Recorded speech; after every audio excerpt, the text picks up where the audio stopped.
All right, Labubu, you ready for this? All right, let's do this. Knife. We're all done. You're definitely summer ready.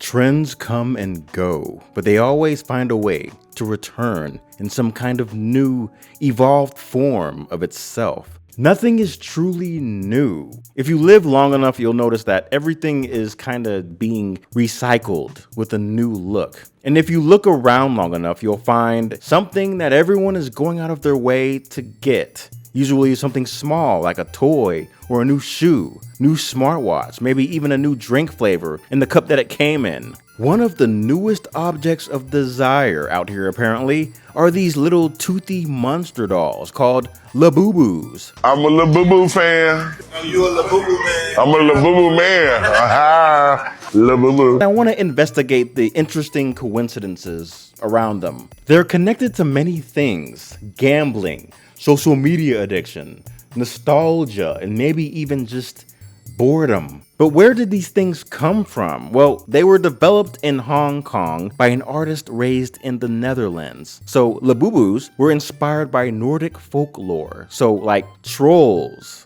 elves, and fairies. Nordic folklore is where the fairy tale Three Billy Goats Gruff came from. The designs of these things actually remind me of those monsters from Where the Wild Things Are. Or maybe it's the kid dressed up like them that I'm thinking of. Well, this kid grew up and was inspired to make his own children's book series about these furry monsters.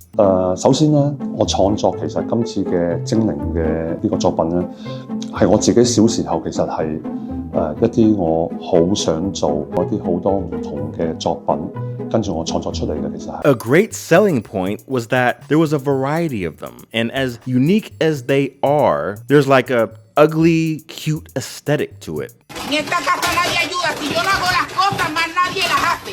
Pa' comer si son buenos. Pa' comer si son buenos. You can take the hood off of them and it's like, it's a hairless child. Introduced in 2015 were also figurines of these monster designs and plush toys. And in 2019, it started getting popular in a collaboration with this Chinese toy company called Pop Mart. Pop Mart might be seen as a Chinese Hot Topic or maybe a physical Etsy shop for people who make toys. Often these little monster Labubus were sold in blind boxes, something that originated in 80s Japan for giving out random prizes, usually something really small. So imagine getting a Funko, half its original size, but the package is covered and you have no idea what character it is. It's just random and it's fair. And they sell really well. You'd be surprised. Literally. Whatever the appeal is with buying a scratch-off lottery ticket, it's similar to the appeal of a blind bag. You don't know if you're getting your money's worth, but it's fun to try, I guess, and it's cheap enough to where you could buy one every day if you wanted to, like buying a cup of coffee. So they had these furry Labubu dolls and these Labubu keychains of various sizes and colors, and after several years, they'd naturally start becoming trendy when With this on the hood? Or I'm a Labubu fan. famous people like Lisa, Rihanna, Dua Lipa started wearing these weird-looking keychains on their bags. We're at the point now where there's alternate copycat Labubus and Labubus with clothes on, and it's like they're multiplying and reproducing. These little trends where a toy comes out and everyone needs to have one, it's tied directly into the mindset of millennials and Gen Z. They tend to be the majority of people buying these things, and I'm sure you'll find some Gen X people out there who's been into this stuff since the 70s and 80s. In fact, the first collectible toy item I can think of are those troll dolls with the hair and the colors, and it's like they had a gemstone in their belly. Interestingly enough, trolls like Labubus are also based on Nordic folklore. Then in the 90s, there were a lot of these collectible toy fads. The Tamagotchi keychains, the Beanie Babies. Nothing was quite as big as Beanie Babies. It wasn't really like a worldwide thing, but it was huge in North America. The creator got stupid, disgustingly rich, and to this day, they sell Beanie Babies now as last-minute gift ideas at CVS and random gas stations. But the craze and the obsession with these toy fads can get scary pretty quick. Just recently, news came out that some lunatic broke into the mansion of the creator of Beanie Babies and assaulted someone, giving them brain damage and sending them into a coma. After being attacked at the Los Angeles area home of Beanie Babies mogul Ty Warner, police say Russell Maxwell Fay of Nevada broke in and beat Linda Malik Aslanian, a financial services expert, during an attempted burglary. The assault left her with a brain injury. The lunatic is being charged with attempted murder. I remember when Furby was big, and it kind of reminds me of Labubu's. What's that? It's my Furby. Furby loves you, lavender. But then you also had the Pokemon craze, Pocket Monsters. The whole thing is designed to make you want to collect all the monsters. The card game itself was a whole thing. And to this day, Pokemon cards are still a big deal. In fact, they've recently had a big revival in popularity. Here's what came from our box. 1 Electabuzz, 1 Chansey, 2 Magmars, 2 Sneasels, 2 Scythers, 2 Laprases, 2 Hitmonchan. You may remember how they used to look like, but these new cards, for a while now, have been looking even cooler. I'm not gonna lie. Even though a Pokemon game that isn't mid hasn't come out in ages, they're still coming out with good cards. Unfortunately, with popularity and resale value of small objects come scammers and scalpers, grown adults who love to buy everything up and resell them for a higher price than what they're actually worth. They've been notorious lately for buying up Pokemon cards and auctioning them off online. It's actually getting pretty annoying. But what makes these toy fads happen at all?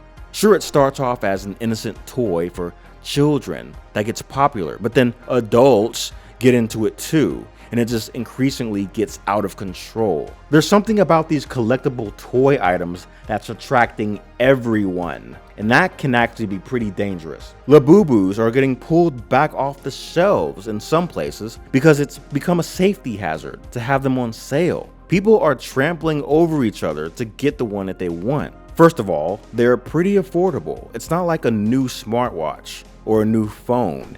It's a toy costing somewhere between 10 and 40 US dollars.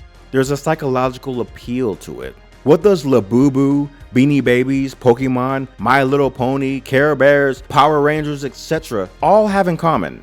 Each one has a different design, a different color, a different symbol. They are all a part of one unit, one brand, but each has its own personality.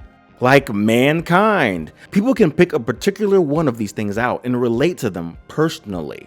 Make it relatable so people have a favorite. Make it colorful so it catches their eye. Have a variety to choose from. And on top of that, make it popular, trendy, even edgy. And as the cherry on top, make it rare. Don't make it easy to collect. And there you have it. It goes straight back to the appeal of blind boxes. There's now a herd mentality of finding the specific toy design that you want. And there's also a gambler's mentality for just throwing your money at something and hoping for the best. It's all psychological, so of course you're going to find a few lunatics, a few scammers, innocent people getting manipulated while someone in the back end is making a ton of money off the whole thing. Trends find a way of coming back every 20 years or so through some new form of technology. 20 years ago, for example, eBay was everyone's favorite website, and people were selling off stuff from the 70s, 80s, and 90s like collector's items, pushing the illusion of rare items. First come, first serve. Mint condition. Can't find this anywhere else but right here on my eBay page.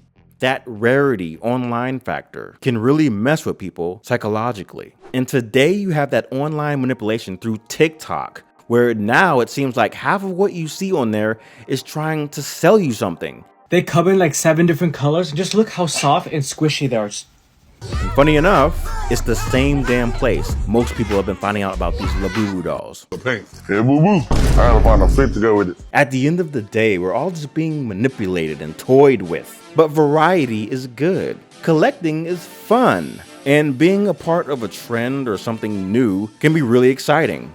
So I guess either get really serious about your collection and invest in something that can preserve it, or be okay with the fact that this little item that you're going crazy over will be in a landfill somewhere in like 10 years because no one's going to care anymore that you have it.